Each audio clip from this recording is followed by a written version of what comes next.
حبايبي واخواتي طلاب الثانوية العامة، جاي اقول لك يا صديقي ان انا حاسس بيك ومقدر شعورك، لان انا في يوم من الايام كنت طالب ثانوية عامة زيك، وعارف انك محبط وحاسس انه حلمك اتدمر، وعارف انك محبط جدا جدا جدا، بتقول حلمي خلاص اتدمر، بتقول تعبي راح.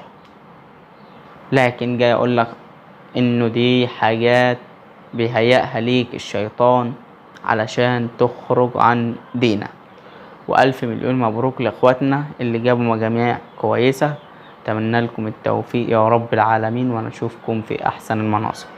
تعال اقولك يا صديقي ان الثانوية العامة دي ما هي الا وسيلة لدخولك الجامعة او سوق العمل.